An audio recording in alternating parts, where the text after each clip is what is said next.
Sustainable Development and Innovation at the Ministry of Environment and Sustainable Development in Argentina. Sri Ratan P. Vatal is the Member Secretary of the Economic Advisory Council to the Prime Minister in India, and formerly India's Finance Secretary in the Ministry of Finance. Sara Mariani is Chief Sustainability Officer at the international fashion group OTB, which stands for Only the Brave and includes brands such as Diesel, Jill Sander, and Marni. And Inga Andersson is UNEP's Executive Director since 2019. She was previously Director General of the International Union for Conservation of Nature, which is the group behind the very famous Red List of Threatened Species. We will be hearing later too from Stefan Sikars, who is the Managing Director of the Environment and Energy Directorate at UNIDO. And Stefan has kindly agreed to step in if my sometimes unreliable broadband connection decides to fail us today, which hopefully it will not. But first of all, just to set the scene for today's discussion, we have a very special guest. Mitzi Janelle Tan is a climate justice activist based in Manila.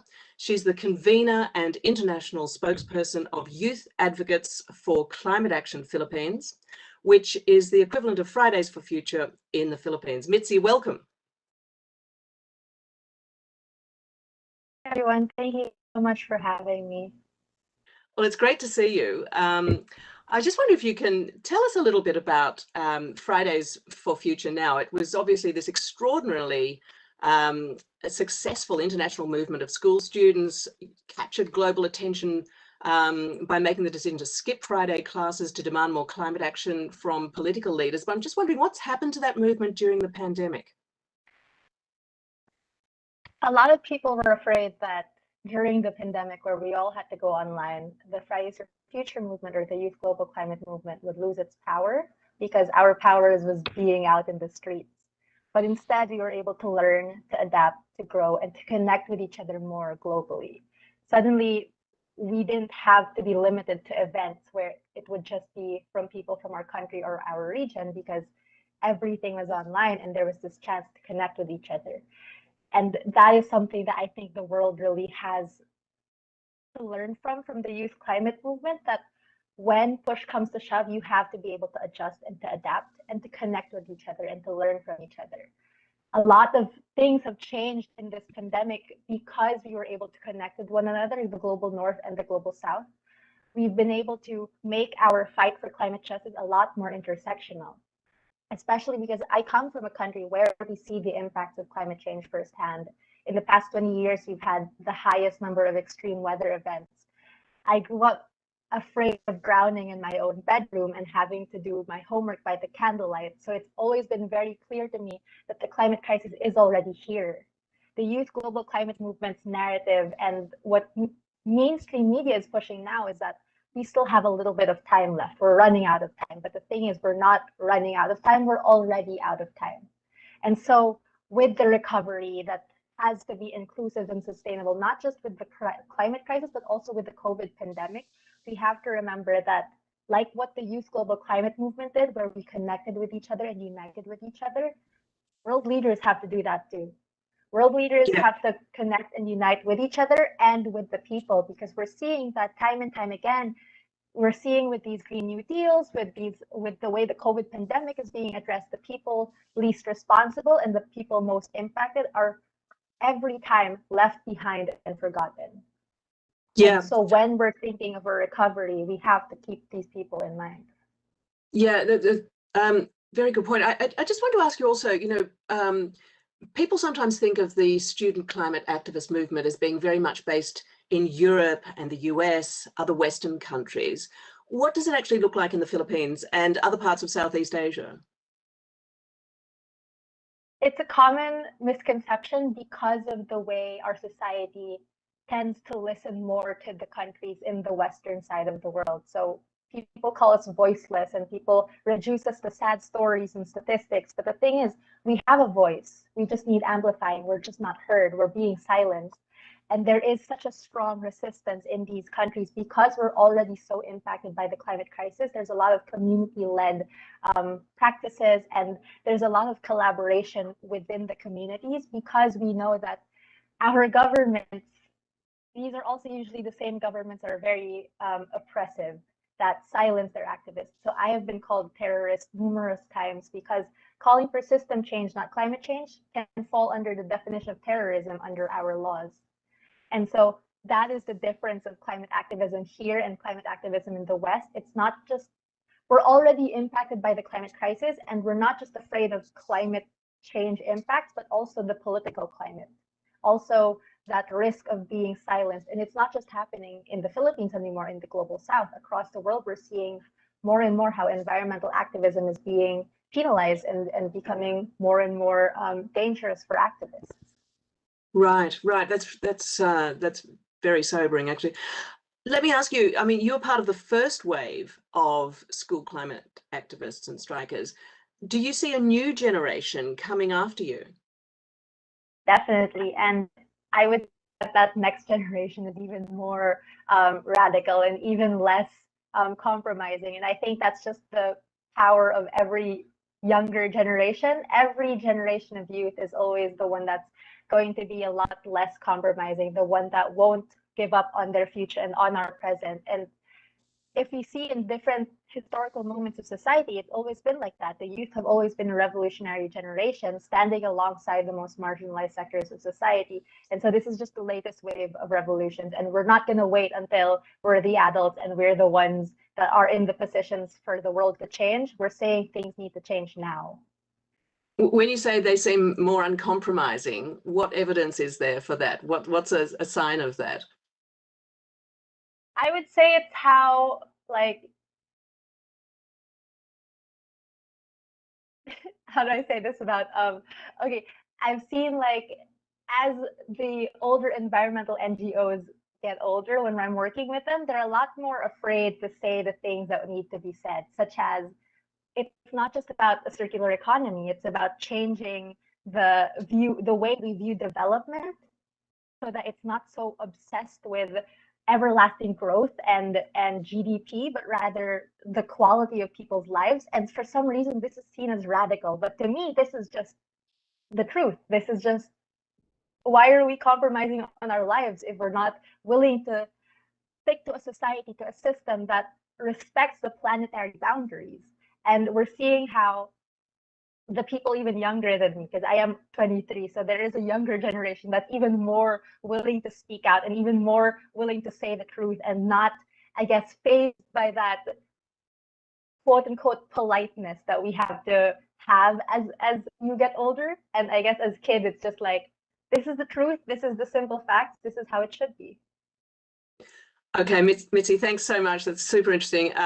Do stay with us as I turn now to the rest of the panel, because I think we want to look first at where we are when it comes to creating the sort of green recovery needed to create sustainable consumption and production patterns. And Inga, I wonder if I can ask you first, governments have obviously devoted hundreds of billions of dollars to COVID recovery spending, but how much of that could be classed as green spending? Well, first of all, can I just say how great it was to listen to Mitzi, because she is a radical, but there are more radical folks behind her, and isn't that great, you know? So and so that sort of the call that these young people have is absolutely reasonable, because the money that we've been spending in that stimulus is for them to pay back. We have borrowed it. This wasn't lying around in our national treasuries. So we've taken huge debt, and it's for that next generation to pay it back. So your question, how much then has gone? The answer is not nearly enough, because that generation is demanding something much more. So we've spent around 16 trillion. And if we look at true green, we're talking a couple of percentage point. But if we're looking at broadening it a little bit out, then obviously it goes higher. But the work that we've done shows that we are not nearly where we need to be. And so all that money that has gone into buoying up businesses, which was good because people needed to have their jobs, so don't get me wrong, some of it was with a little gear lever that would say, okay, but you need to make these shifts. And that's not unreasonable, because as I said, if we are restarting the same engine of growth with that gray toxic sludge that will come in its wake, then that is not what we want. Rather, we want to shift to green. So and often I have been quoted as saying, you know, COVID was serious, but clearly that's just a little overture to climate change, right? So the stimulus has to be green, it has to be fair, and it hasn't, because it has largely been wealthy countries paying to themselves. And it has to be equitable, and it isn't, because wealthy countries are hoarding the vaccines as well as hoarding the stimulus. So, but there's some good news, right? Kristalina Georgieva at the IMF managed to mobilize a significant amount of additional SDGs. So a unique kind of currency called special drawing rights. But anyway, some serious money that can be put to use for stimulating the economy. And that money is supposed to be in fact green.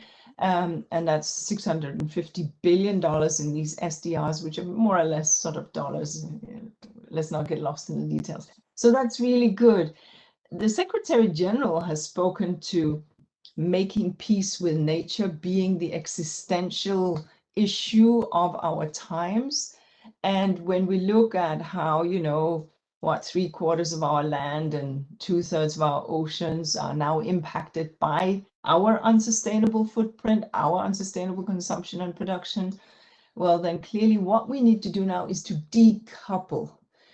Because Mitzi is right, we don't want this unbridled growth, but we have to understand 800 million people go to bed hungry, and we have, you know, 1.3 billion or more that live in extreme poverty.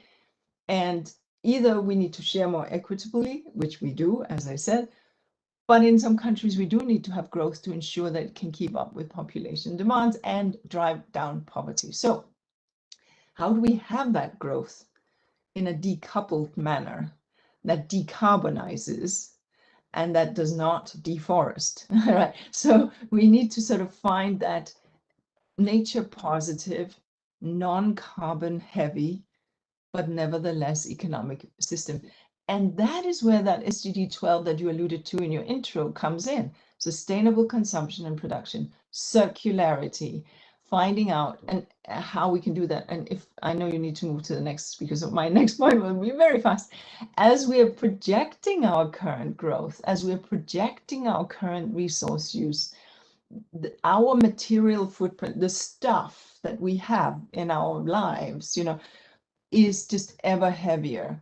And that material footprint per capita has risen almost 40% from 8.8 metric tons in 2000 per capita to 12.2 metric tons. So a significant increase. And just when I spoke about green spending, which is sort of the broader way of analyzing our stimulus, well, that's around 21%, but the real sort of hard green is a lot less. So we need to get at that decoupling, we need to get at that circular economy, and we can, and we have to begin with our material footprint. Yeah. Well, those figures are pretty jolting, really. We're really going in the wrong direction. We are not on track to achieve goal number 12, it seems to me. But let me just drill down a little further here and look at individual countries. Rodrigo, Argentina was already struggling with a severe economic crisis before the pandemic. It defaulted for the second time in 2 decades, just months after COVID struck. It's been badly hit by the pandemic itself, as have other countries in the region. Have you been able to put in place any policies to support the sort of green recovery that Inga has just talked about? Thank you, Pilita. First, I would like to thank both the United States Environmental Program and the UNEP-UNIDO for inviting me to participate in this event. Argentina has put the environmental and climate agenda at the center of its public policy priorities. During 2020, in the middle of the pandemic, we have formalized the National Cabinet on Climate Change, and we triggered a discussion for designing and incrementing the ambition of our NDC, which resulted in a second NDC presented last year on December the 30th, which was 25.7% more ambitious than the one presented in 2016. Moreover, 4 months later, in April, our president, Alberto Fernandez, committed a 2 further increase in our NDC that will be formalized next month, and it will signify a 27.7% increase in our mitigation commitment. Just to explain to people, NDC is the nationally determined contribution. That's your pledge for the Paris Agreement on climate change. Exactly. So sorry, I didn't clarify that. You know, with the climate people talk about a lot of letters and names, and no one understands. So sorry about that. Thank you, Pilita. No. And since we are in a crisis, and since we are having a complex financial situation, we understand that it's time to ask the right questions about how we are doing things.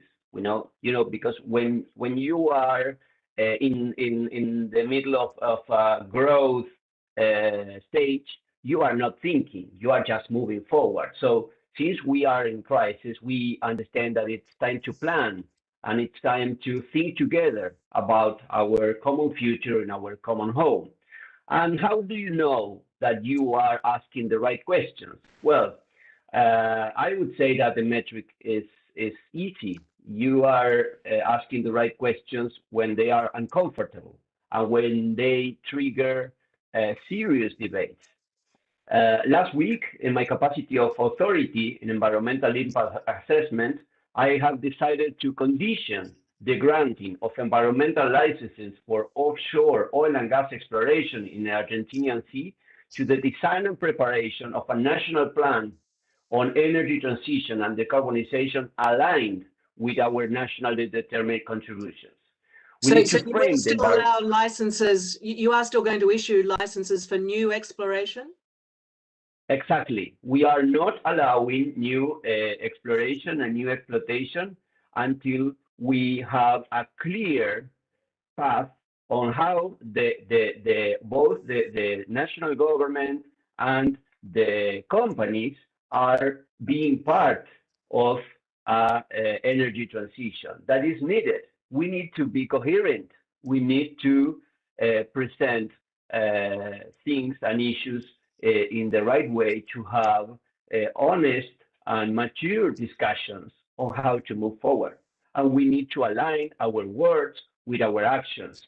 That's why, of course, it created a scandal, you know, because oil and gas sector is like something that is too big to fail, is too big to change, and they have never time for the energy transition because it's so important. And that's why we understand that because it is important, we need to plan. And not in Argentina, not in Latin America, not in America, in the world. We need a serious discussion on how we are doing things. We understand that there's an urgency to act for the environment. And also, we need to listen. We need to listen our people. We need to listen our youth. We need to build alliances with those that believe that a better future is possible. Okay, that's so interesting. I hadn't actually realized that you'd been doing that. I just want to move to India and just see what, you know, we all know that India has been badly hit by the pandemic as well. But Ratan, I wonder, can you tell us how are green or circular economy policies being regarded in India now?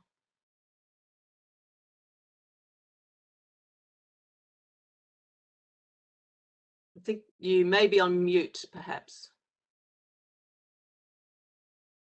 Oh, thank you, Pilita. I'll restrict my remarks to circular economy because a lot of work has been done in that field the last couple of years. Well, we are committed to the NDCs and everything that was mentioned. We are part of the COP process. There is a growing recognition worldwide and also in India that circular economic development approach will be a key driver in achieving the 2030 agenda of sustainable development. I mean, we are aware of that. And taking that into account, we already started some work in the last couple of years in this how to address the policy issues in this area. As we know, the approach when we go into circular economy, the approach is very different because, currently what we are following, especially in production processes, it's a linear kind of, it's extraction. You take something out, produce, use, throw it away, which is not a good thing. And the circular approach, we feel, will be more efficient in use of resources. Resource efficiency is going to be the key. And there have been some base studies that we did internally in the country that it will also lead to enhancement of sustainable jobs. And that's the topic of the discussion today also. So first, I'll say that the policies or policy connected with the circular economy is still work in progress in the country.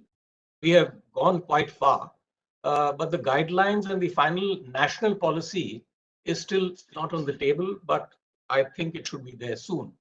Well, having said that as an introduction, I'd say that why is it so important for our country or for India or for this region or for even neighbors to have policies like this? It is important because of increasing global climate risks. As finance secretary in one of my earlier assignments, I used to find every year that we were losing billions of dollars unaccounted values in cyclones, in floods, landslides, droughts, heat conditions, which actually, sometimes we can't account for them. And every time one had to go to the parliament to get money for disaster relief, which was again a huge cost on the government or on the taxpayer eventually. In fact, a very interesting study by the ILO, the International Labour Organization, I think a couple of years back, concluded that India would lose 5.8% of its working hours by 2030, just on account of heat stress. Which would translate in that study. It may be not a very perfect study or whatever, but 34 million full-time jobs would be lost because of heat stress. Now, this is really a challenge. Other studies have shown similar things. It's really quite frightening, isn't it? So, absolutely. So, we have to think about these things, and therefore the circular approach or a RE approach is very important. Now, these examples really underscore that we have to build resilience in our production processes and also naturally have sustainability in our jobs. Now, what is India doing about it? You see, every year we come up with something that's called an economic survey, which is done. It's actually something which is presented to the parliament by economists or a group of economists or the economic division within the government, which actually tells what are the new policies which we should be looking at. And I'm very happy to say that, before the presentation of the finance bill in 2018-19, that's pre-pandemic, a couple of years before that, the economic survey actually for the first time suggested the importance of resource efficiency, the SDG 12, and said that we need a policy in this area. Now, very quickly, the Ministry of Environment reacted to it. And by 2018 or end of 18-19, they actually tabled for public discussion a draft National Resource Efficiency Policy, NREP, which basically takes into account all these things now, which basically looks at ideas of recycling, resource efficiency, circular economy. Now, this has been in the public domain, and that's what I said, it's work in progress. I think we are working pretty well on it. Now, this has been referred, because there are internal processes over here, it's been referred back to we have it's called the Niti Aayog. It's actually the national think tank, which looks at these policy issues. And they are looking at this basic framework, which has been prepared by the Environment Department. And they will eventually formulate the guidelines and policies. So I think we'll get there. Okay, well, that's great to know that you've done all that preparatory work. I suspect that Mitzi might, I don't want to speak for her, obviously, but I get the impression that young people will be more than happy to see that becoming concrete reality. I want to move on to our next topic. I want to look a bit more closely at which economic sectors need to be tackled first, in essence, to produce more sustainable consumption and production patterns. But before we do that, let's look a little more closely at this idea of the circular economy. I believe we have a very short video that explains exactly what it entails, and hopefully we'll be able to see that on our screens now.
Right, well, I believe we are back now.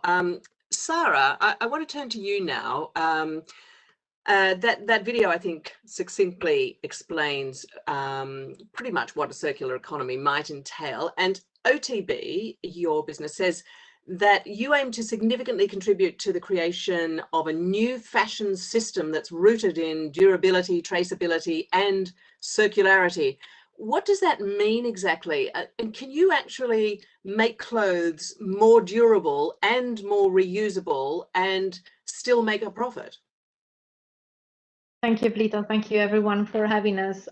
For sure, we are in the continuum of sustainable production and consumption. We are on the production side, so a lot of responsibilities are on our shoulders.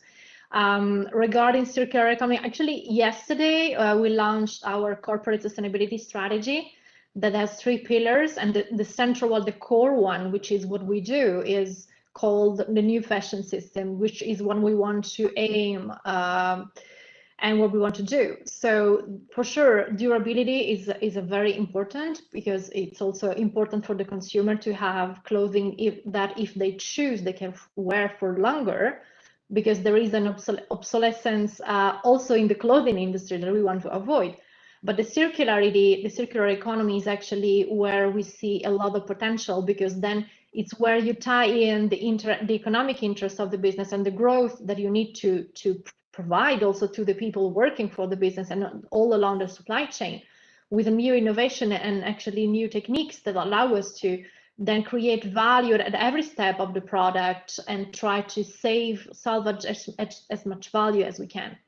So with this, we are working, everybody in the company is working on it. It's sustainability for us is kind of a state of mind, like our founder likes to say, and everybody has to play a role. But also outside the company, we need to find the innovation, that solution, and also practical solution. Recycling textile, creating new fibers is a very technical business, and we cannot do it our own by ourselves. So what we do is that we go looking for solutions for local suppliers, for suppliers in Italy, but also outside of our region to find the innovation that we need. And one example that I can share of how we are looking at this new fashion system is actually we are applying for a pilot program with UNEP-UNIDO, actually, who's here with us today, to participate in their SwitchMed program in the Mediterranean area, where we could, by this pilot, actually work on a very practical circular economy project and then go reuse our textile waste coming from our cutting facilities and actually reuse it to have it back in our product. So that's a very practical project with our local suppliers. So does that mean that your suppliers would bring back what, unsold clothing, and it would be kind of recycled, or? Yes and no. It's actually on the not on the finished product, but it's on the, we have cutting facilities there. So the denim is made there, and there is at least 15% of waste when you cut a big piece of fabric to the shape that you need. So that fabric, usually it's wasted. It's recycled, but it's downcycled to other industries. So what we want to do is two things. For what we can, actually, we want to shred it and create new thread that can actually become new products that we can resell with our own waste inside. And what is not of the great quality that we need, we can use, for example, in other industry, like for insulating panels or for the stuffing of furniture. So involving also other industries, always in Tunisia. We don't want to ship waste around. We want to keep it there, but involve also other industries. So I think for us, what is key collaboration within our private sector, with the regulators, with the public sector, because we cannot fight this fight on our own. Yeah, I mean, that is a really good point, because globally, one sees estimates that the apparel industry emits more greenhouse gases across its value chain each year than all international flights and maritime shipping, which is quite a statistic. I just wonder, you're one group, one business. Can you tell us, by your reckoning, what percentage of companies, fashion companies, are doing similar work to you at the moment? Well, I would say the largest majority are, the big players are all on board. But for sure, there is also something that we are only the brave. So sometimes we like also to say uncomfortable things. For a small startup who starts today doing clothing, it's actually easy because they know what to do, they know where to source. But for big companies, we have 6,000 employees, so it's a big machine. To actually get that level of innovation and attention to this topic is actually hard. And sometimes we are even penalized in the eyes also of the consumer by, for example, some indexes that look at only certain aspects. So it's really a matter of being also conscious of the fact that it's a very long process. I think 80% of the big players are fully on board. The small startups are all there, but they have no choice. They need to be relevant on the market, so they are born that way. It's normal, and it should be. But for us who really want to do it, it takes time. So I think it should be also understood that that time actually needed to bring such big change in such a big machine, like, for example, ours. Yeah. Ratan, I want to ask you, the textile industry is, of course, extremely important in India. There's actually been quite a strong tradition of repair and reuse in a lot of emerging markets. Is that something that you think you can build on in some countries, that it might make it easier? Or is the reality that the existing business models of most clothing companies really are going to require much firmer action before they'll change? I think, yes, things have to change. In fact, I can talk a lot about not only in the textile industry, but even we have this very unregulated sector of where things are picked up by rag pickers, taken somewhere, children are exploited. It's not a good situation. And these are things which we are actually considering and thinking about in the circular approach, that if you have regulated markets where these things can be come in, they are sold, taken out, recycled, it'll be a good deal for everybody, not only in textiles, it could be in the area of automobiles, it could be in many other areas. In fact, sitting here in Delhi, there is a place called Mayapuri over here. It's a locality, which is really what we call the Indian word used for it is a kabadi bazaar, in the sense where all kinds of trash is sold in an unregulated manner. In fact, the whole idea is to convert this into a place which can be regulated, where stuff comes in, it's recycled, it'll be more efficient for everybody, for jobs, for the people, for the environment. So maybe I'll just stop here. Yeah. No, that's very interesting. I mean, Rodrigo, what's the situation in Argentina? I mean, is there the sorts of examples that Sarah just mentioned, where there are these projects going on to try to accelerate reuse? Are similar things happening there in Argentina and the rest of Latin America, or not?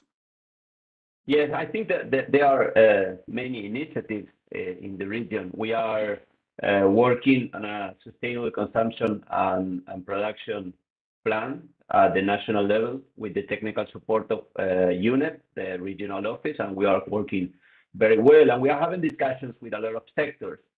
Specifically, as you know, Argentina is an important food producer.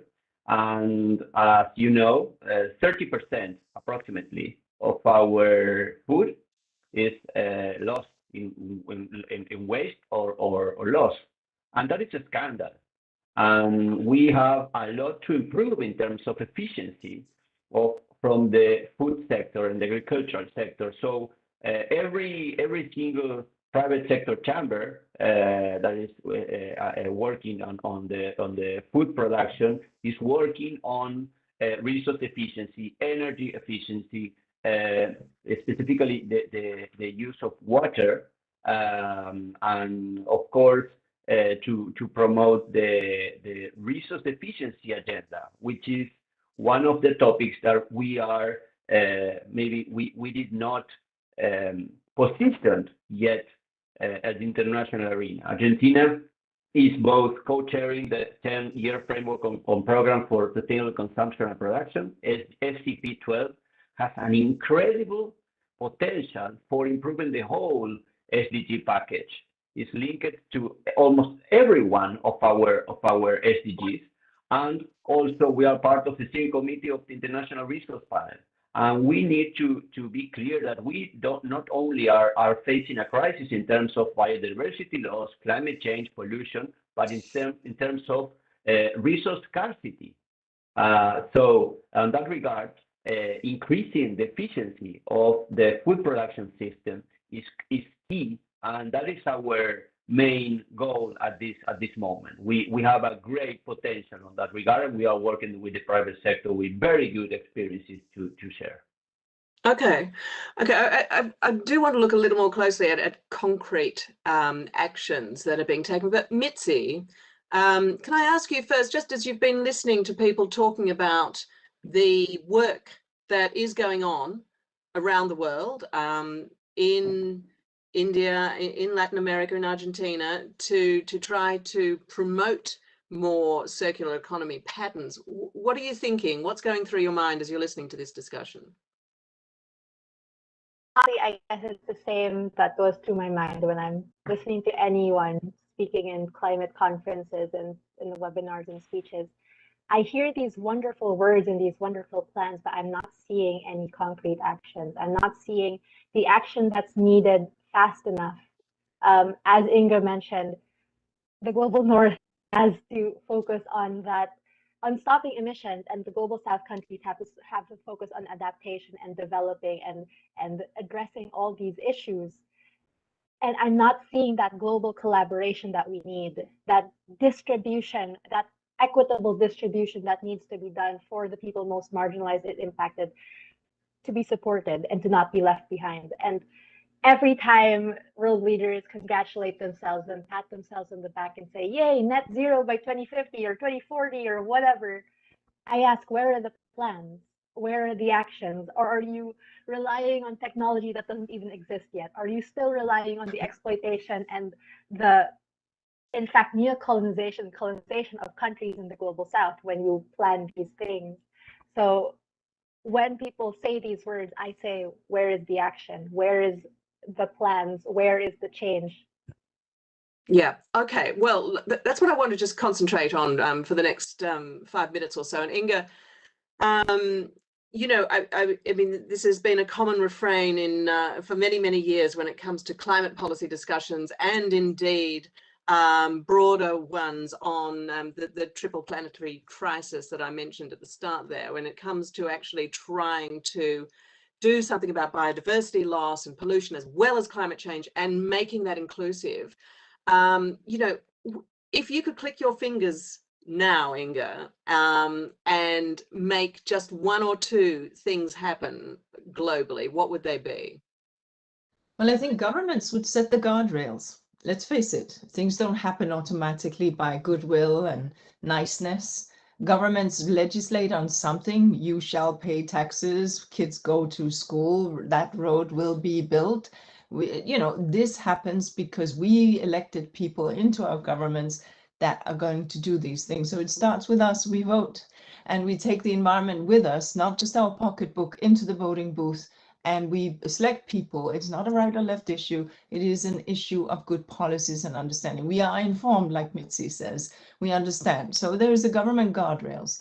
And we need to stimulate that move towards circularity by incentives. Now, we have incentivized renewable energy. We have incentivized a whole number of things. We can incentivize circularity through tax incentives, through labor incentives, et cetera, et cetera. And we are seeing that now, and you wanted some examples. Well, the EU, the Green Deal, that is leaning in exactly on these issues. That is looking at, and they've said they're going to cut emissions by 55% by 2030. I hear Mitzi, for 2030 is too, but at least here we can see there are a number of accompanying measures that are actually being rolled out. So the 4 sectors that we would want to see, without a doubt, the food and agriculture sector, and we heard some great examples from Argentina. The clearly also the energy and materials sector. It is not okay that this thing, when I'm done with it, goes into some sort of trash. This should be remined. How could we possibly not design things for them to be automatically remined? That's again a government guardrail, but industry leaning in.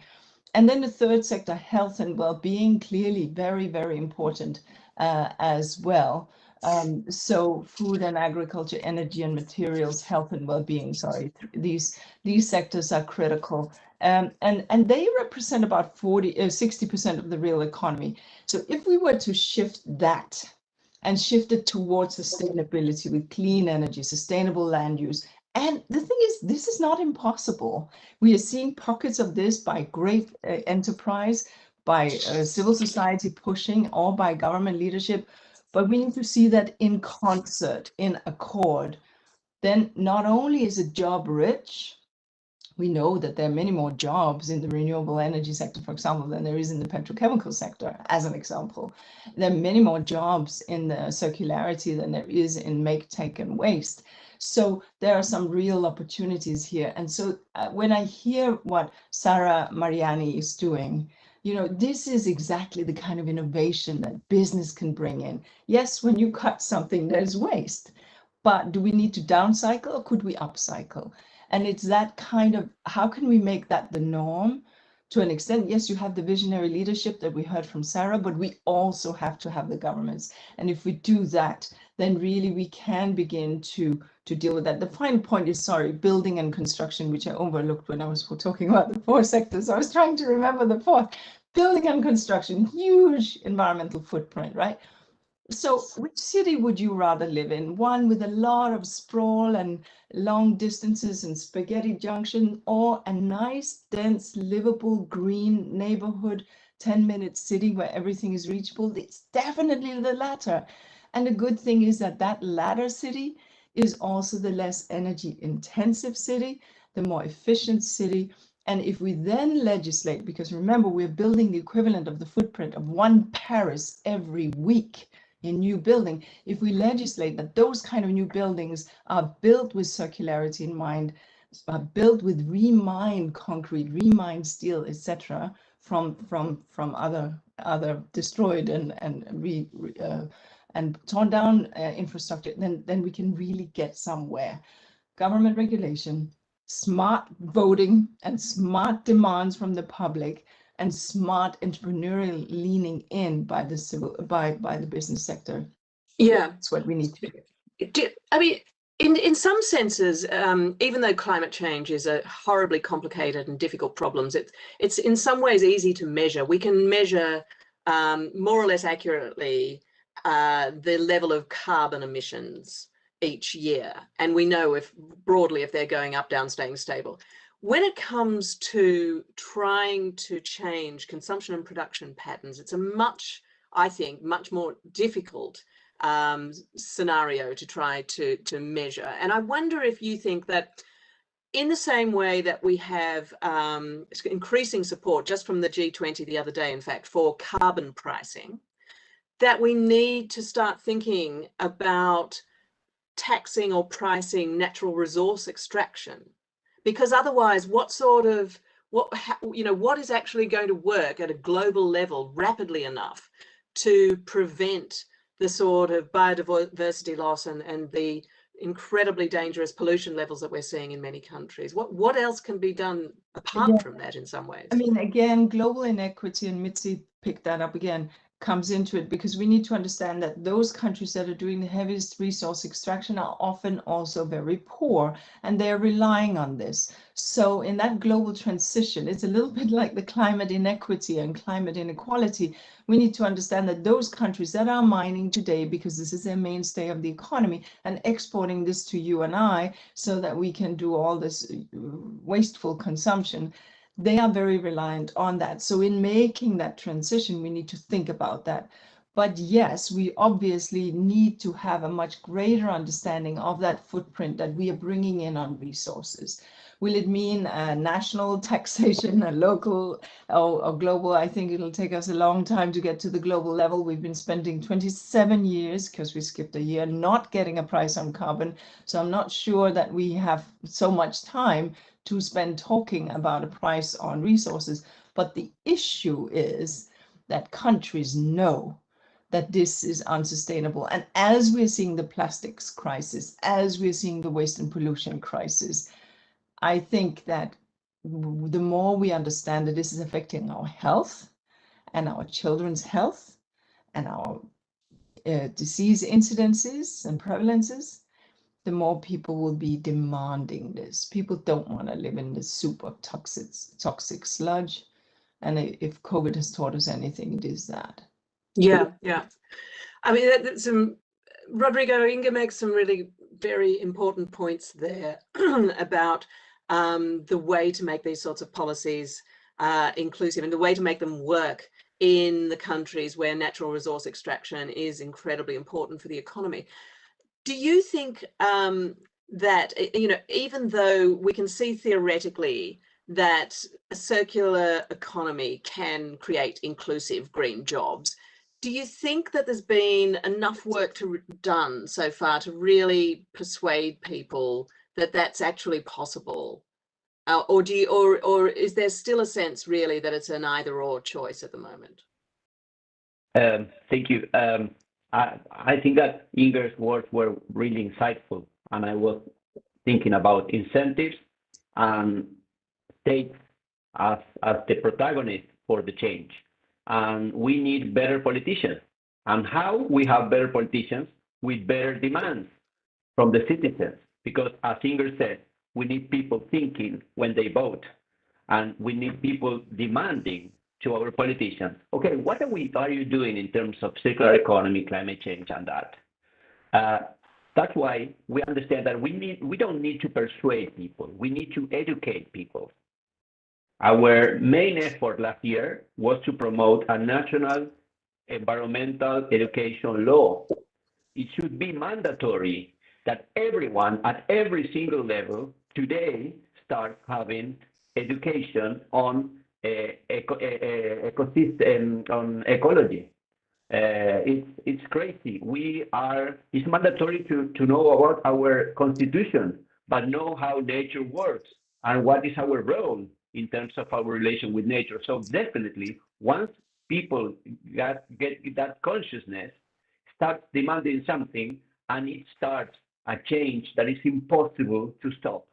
And then politicians definitely will understand that, and will understand that if they don't understand and they don't have proposals for a sustainable development, they will not get elected. And that is reality, and that is the right incentive. So definitely, Inger, I totally agree with you, but I would say that education is now our urgency now. I mean, do we have time to educate people, though? I mean, you know, we're particularly when it comes to the climate, we know what the parameters are. We have very few years left, really, if we're going to be avoiding really dangerous levels of climate change. I mean, I don't know if you think, Rodrigo, that really there's enough time left to educate our leaders to the extent that you're suggesting is required. Definitely, we are absolutely out of time. We are maybe 2 or 3 decades behind in terms of action, but I tried in every way. But believe me, the only message the politicians and our leaders understand is vote. The only message. So we have no other option. And sorry, in terms of education, we have a great opportunity. The whole education paradigm has shifted since the pandemic. So with good visual and very useful communication and education strategies via our cell phones and our computers, for sure we can promote a very effective environmental education initiative in the short term. Yeah. Okay, we've got some great questions coming through, which we're going to get to in just 1 minute. So do please keep them coming in the Q&A box. But just before we get to them, Sarah, I just think it'd be really helpful if you could give us a perspective from business about what policies, just 1 or 2 policies that you think would really help companies make that shift to more circular patterns of behavior. What would they be? Just 1 or 2. Sure. Well, what we see, for example, in Italy with the Green Deal, there is a lot of movement, and we know that there are policies coming, for example, also at European level, what is coming up on the extended producer responsibility applied to textile that will force us in Europe by 2025 and actually in Italy by 2022 to be responsible for the end of the life of the product that we put on the market. So those are actually necessities, and as Igor will say, the guardrails are needed, but let's not forget that it was not always the case. I mean, I've been in sustainability for 17 years, and years ago, sustainability was only based on voluntary standards. So it's only recently that the regulators are forcing their way in. And in my perspective, it's absolutely welcome, because we need to get there all at the same pace. Otherwise, the leaders will go there, but nobody will follow, and we need everybody to follow. And we need also the smaller suppliers to follow. And in a way of incentives, one thing that I would like to share that we thought actually about in 2013 is a mechanism to grant access to credit to our suppliers who perform well in sustainability. They can be paid right away, their invoices, without waiting, and they can have access to loans and credit to actually be innovative and stay relevant. And actually, so far, $250 million we financed this way, of which 60 only in 2019 to face also the aftermath of the pandemic and help our suppliers to stay afloat. Yeah, very interesting. Yeah, I mean, you do see stories about that sort of thinking emerging in places around the world. But yeah, I mean, not possibly quite as fast as might be needed, but still. Let's go to some questions now, because we've got some really interesting ones coming up. One for Inga, I think, because you were talking about what needs to happen in the building and construction industry, and someone's asking, shouldn't we be building less, not building a new Paris every week? Yes, of course, we should not just tear down to rebuild. The truth is that we are an expanding population, and the truth is that many of the world's people do live in very substandard housing. And the truth is that that's the part of the global inequity. So finding standard and a decent housing for everyone becomes important. But yes, those cities and where we see those countries, sorry, where we see that expansion, that is not in the global north, that is in the global south. And the global south, and I come from Denmark, where the footprint in my city went down in year 800, right? That's it. And once a footprint is down, it's down forever. I mean, I think we may have others from very old countries here that, or from old civilization. India, there's footprint that is down, and once it's down, it's down. You know, the Great Wall of China and the pyramids and inner cities in many of our cities. And so we need to understand that if we build with sprawl, it's sort of pretty much forever. It's very hard to then rework that into livable cities. So being involved in that, as we're seeing that expansion, we are still seeing that urban migration. We are at 50-50 now, rural urban, but in another, is it 20 to 30 years, we'll be at 70-30. And so there is that expansion. It is the reality. And that's why we need to have circularity in that space. Yeah, yeah. A question here really that I'd be interested to hear all of you comment on. Maybe Sarah, you first. The question is that, you know, in spirit, people support the idea of a more circular economy. But the fact is that many consumers are really hesitant to spend more on products. They're really used to getting more for less, because that's what we've all grown up believing is possible. So beyond actions at the margin, how can people's interest in ethical products be increased? How can price elasticity in economic terms be increased for ethical products? Sarah, what do you think? Yeah, so that's I'm willing to pay more is actually a myth that we've been trying to fight during these years. Well, there is a lot of education that needs to be done also towards the consumer, and I think us brands have been bad in that, because sometimes sustainability has been a marketing tool rather than an education tool, and I think it falls with us to actually give the clients, our clients, the tools to understand what they do. One thing we've launching actually now with a new collection with Diesel is our denim comes with a passport with a QR code that everybody, even in the store with their smartphone, can scan, and it will give access to all the treatment and all the fabrics that are in that denim, with the explanation that can go even in detail if one is interested of what are the benefits of that treatment, maybe because it uses less water, less chemicals. So even before you purchase, when you are at the store, you are accessing information that can guide your consumer behavior. So this is one way we are doing it. Yeah, very interesting.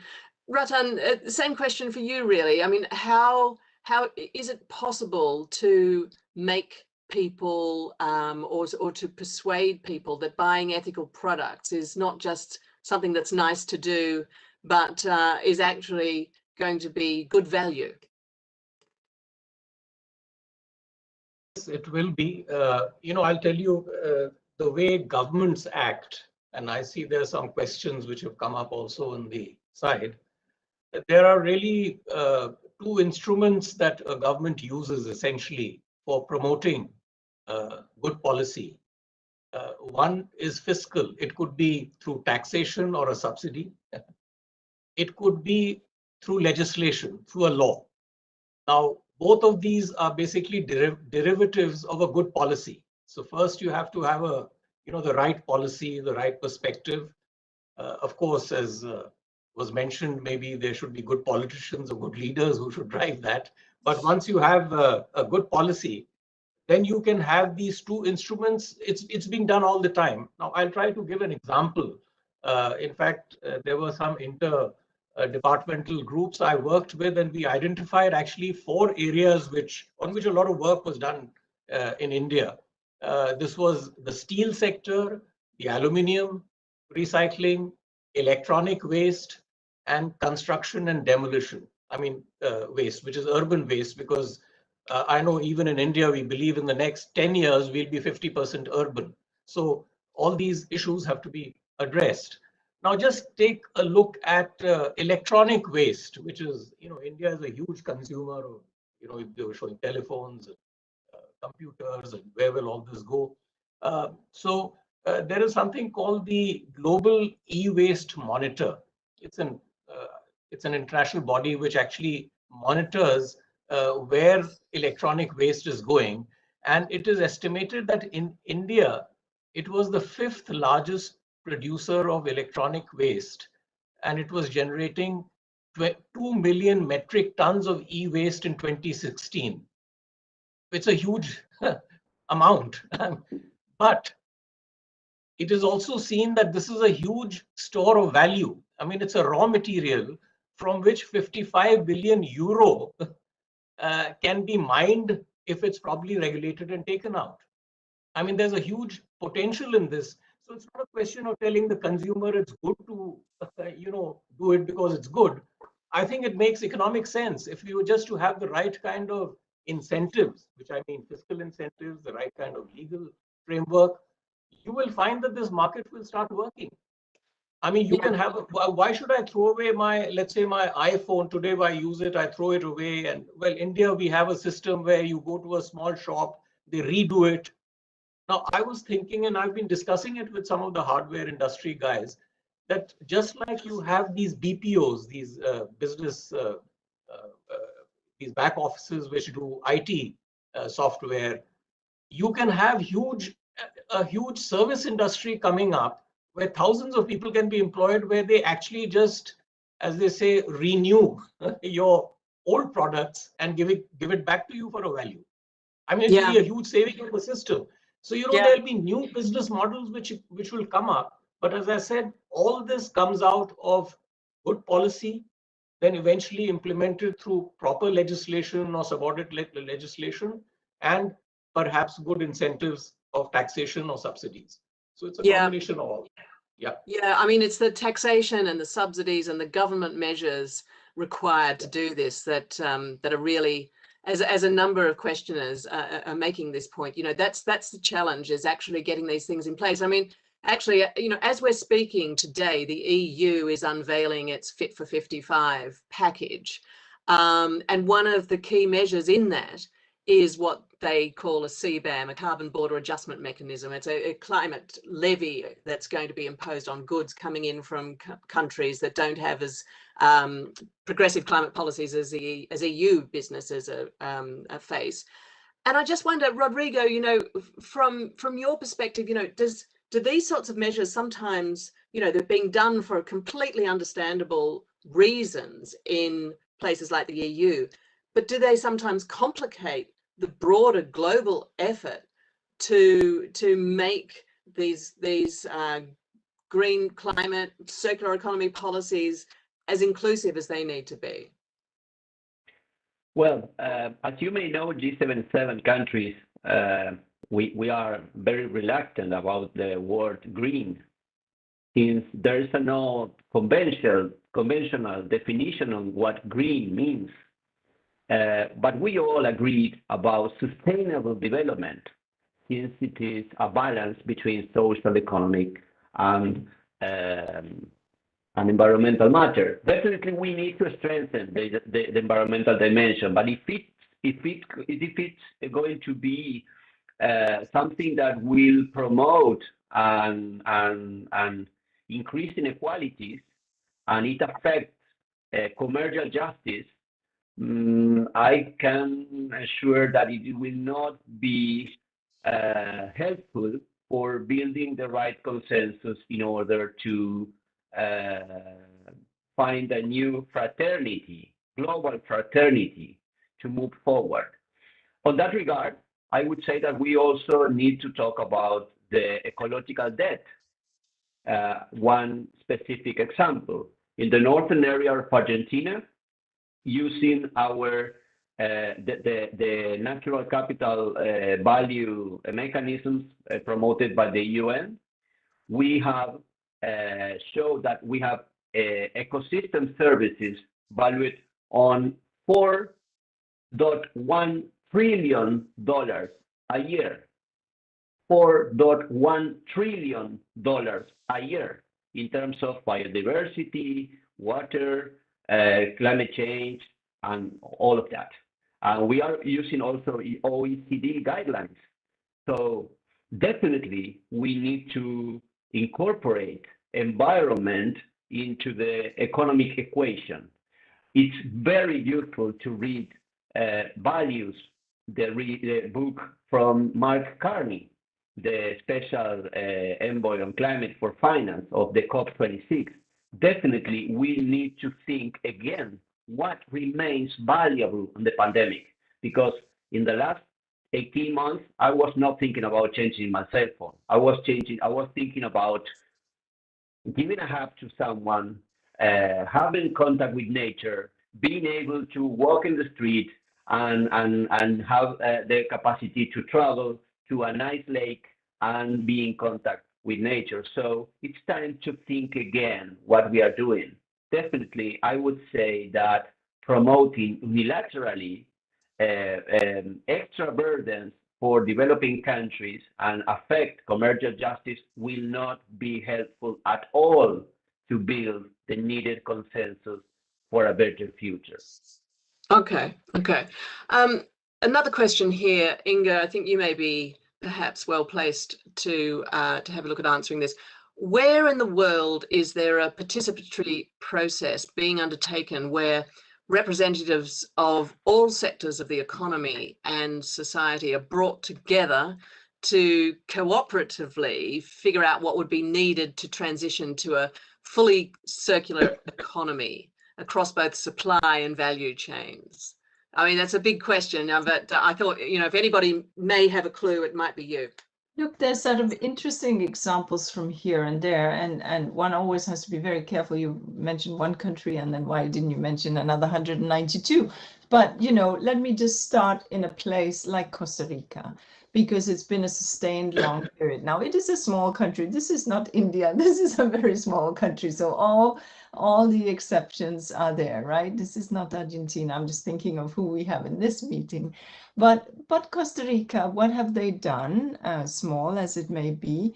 Very well, the first thing, they actually abolished the army, because this is what they decided to do some 20, 30 years ago. But leaving that aside, that obviously left a little more money in the tax revenue. But they also decided to make payments for ecosystem services. So farmers were paid to farm water, i.e. keeping trees on the mountaintop so that you wouldn't have mudslides, right? So, and of course, keeping the hydrological cycle. And later on, the country has gone into lots of other, including carbon neutrality. Now, I could have mentioned examples from India, and I could have mentioned examples from Argentina, where this is happening in specific sectors. The point is, I don't think that we have arrived at a place that is this utopian place where we have that inclusive dialogue with civil society, with science, with the government, and obviously citizens at large in some happy, harmonious thing, because there are interests. So we need to recognize that there are interests. And if my family is a coal mining family, if my family is a mining family, if my family is a cattle rearing family, or whatever it might be, then I have interests, and these interests cannot be discarded. That's why, and I liked very much what Rodrigo said, the sustainable development is about leaving no one behind. It is about making that transition, making it sustainably, and being mindful that those of us who have had a very heavy footprint countries have a special responsibility. But it also means that each one of us, whether we sit in a poor country or a rich one, we have our own footprint to manage. And as consumers, as people who move about the world, each one of us, and we have very wealthy strata, even in the poorest countries, have a responsibility. And it's that education, again, that I think that Rodrigo spoke to that will become critical here. Oh, Yeah. last point, if I could, the remove point, which maybe I saw there was a point here. You know, yeah, we should remove, i.e. refuse to use stuff, you know, and exactly, do we need all the stuff that we tend to accumulate and put in all over our lives, when we actually what we need is a hug and food to eat, and educating our children and seeing the lake or the water, you know, just breathing and being healthy. So rethinking about that, and not necessarily accumulating. So there are, of course, things we need to remove from the economy. Very complex plastics that we now throw and discard or burn, chemicals. There are many, many things that we need for whatever reason, but we need to also be very critical about what we allow into the economy. Yeah. There are some really interesting questions and points being made by members of the audience here.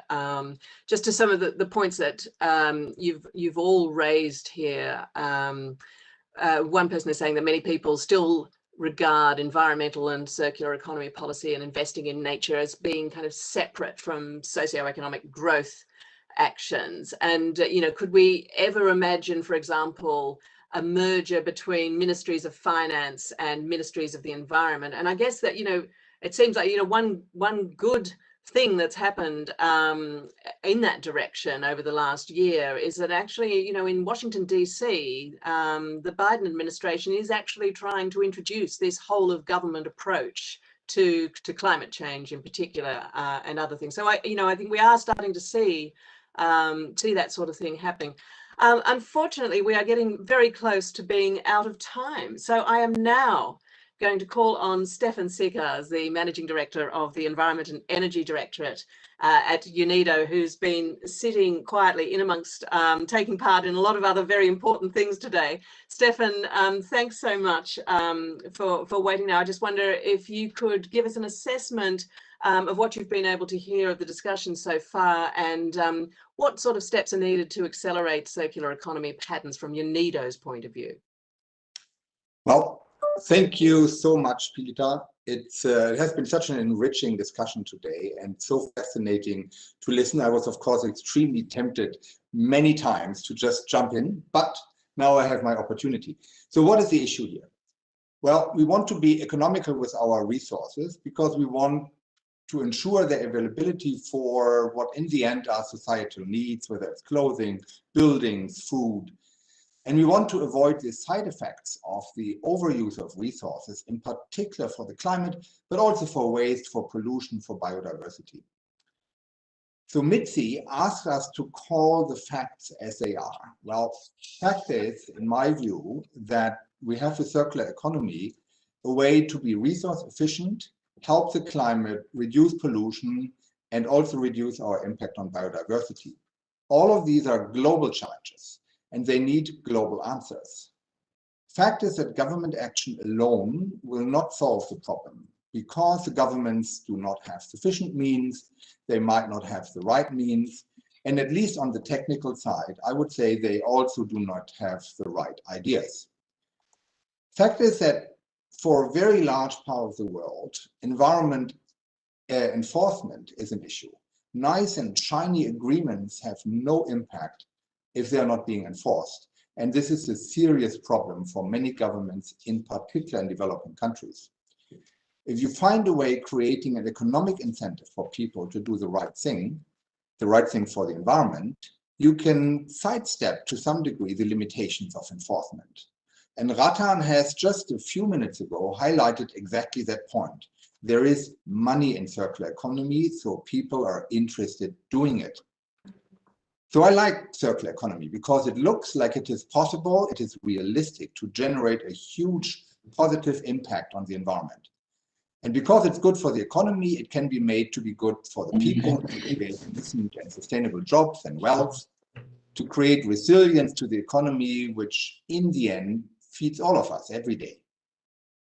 And I believe we have plenty of opportunities to make things better simply because companies see the economic benefits and they go ahead. Of course, it would be even better, faster, easier if there would be, say, a more appropriate price on resources. But it's currently not the case. And still, there are ample opportunities to act. Just look at the example given by Sarah today. There are plenty of more such examples. It works. And in order to get there, I believe we need to talk to each other much, much more than we did only today. Why do we need to talk? Because in products, in value chains, we are all working together across borders and across continents. In order to make circular economy happen, you need to achieve that many stakeholders in the value chain keep in mind what will happen to the product in the end, to the resources that are in it at a later stage in the value chain. And they need to optimize the use of resources, not only for their own work, but also for the stakeholders later, for the users, for disposal. And for that, you need to speak the same language, what you want, what's responsible, how do you ensure that these efforts are actually taken? And for that, again, you want to understand which sectors move forward with what speed. So everyone is ready and to have the same understanding in every country, ideally, what we all want. Yes, governments can set the guardrails, as Inga said, but so often they do not yet know where exactly to put them. And this is where the United Nations come in, to help all these stakeholders, governments, industries, consumers, NGOs, to come together and exchange. On the initiative of the European Commission, the Commission itself, UNEP and UNIDO, have jointly brought forward the Global Alliance for Circular Economy and Resource Efficiency, GACERE, for governments and experts to exchange, to understand what are the most important benefits and how to move the issue forward. We are really excited to be part of it. And then, of course, there are discussions and consultations. There's the International Resource Panel. There are many sides which impartially want to describe parts of the challenge and the possible solutions. So what I see is targeted, compatible to bring everyone together in different fora, proponents, but also those who are not yet there, to move forward together. Mitzi asked concrete action. I believe this is already happening. Is it happening fast enough? I hope so. I'm not sure, definitely not. But all we can do at this point in time is actually to move matters as fast as we can. There's no point in waiting for the final fast solution, which might never arrive. We have opportunity, we need to go. And I think the path forward is clear. Of course, we then have to learn how to optimize it, how to accelerate it further, but I believe the first steps are clear. And we have heard today many examples for them. Of course, we have to start somewhere with some sectors. We had already mentioned, Inga said, agro, food, energy and materials, health and well-being, construction, also something that, given the absurdly immense resource use and growth rates, I find very critical. But I also want to say that we should, outside these four sectors that Inga mentioned, there are many other examples. We had heard today textile. The opportunity is there. The producers want to move, the companies want to move. We can learn from this example of circular economy. We can drive it today, right now, as far as we can, and then we can learn about what to do in other sectors. And I think we want to do this. So from our side, as an industrial development organization, we want this to happen globally, not only industrialized countries. We want to make sure that no one is left behind, that we increase equity and not an equitable treatment and not decrease it. And I think dialogue and coming together and feeling the urge to do things right now, but what is possible right now, not what we wish to be possible. That is, I think, where we here in UNIDO at least would like things to go in the near future. Thank you. Back to you. Yeah, thanks so much, Stefan. You know, I asked Inga this, and let me ask you, because you raised this idea of more appropriate pricing of resources. what does that actually look like? What's a policy, for an example of how you introduce that more appropriate pricing? I personally, I think more appropriate pricing of resources is something which has been tried for a very long time in the energy sector. So far, results are, if I may say, dismal across the board. I'm looking at the global picture. I'm very happy for individual countries who manage to go into this direction. Globally speaking, not very satisfying. I think for the circular economy, really, we need to continue the discussion on appropriate pricing on resources and need to drive it forward. But we also need to do what we can in the current situation.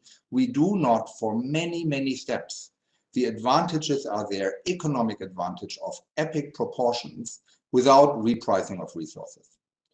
It is simply, if you have let's say a consumer good, let's say an air conditioner, and it's broken and you have to throw it away because you can't repair it, the value of that is going from, say, 500 euro or dollars to zero, like this. You repair it for $60, you create immense wealth out of something which is already there. No additional resources. These opportunities are plenty of them. We have so many companies we are working with which have a return on investment into resource efficiency within a year. It's out there. We do. Not that it wouldn't be important to have higher resource prices. That would be really appreciated and would help so much. But to do a lot of steps and a lot of learning to be able to accelerate later, there are so many opportunities out there to start. Yeah. Okay, well, thank you so much, Stefan. And Inga, as co-host, let me ask you just to maybe just quickly sum up where we go from here in terms of a global movement to accelerate sustainable consumption and production. Well, I think, first of all, I think this has been a fabulous conversation due to your brilliant panel moderation, so bravo to you. But let me just say, I'll just try to summarize what we've heard. Look, first of all, we as voters or impacting on the governments, we have a choice to make. But that means we have to educate our children, but also educate ourselves and understand the issues, right? We've heard about government guardrails. I mentioned that word, government policies, but also entrepreneurial spirit.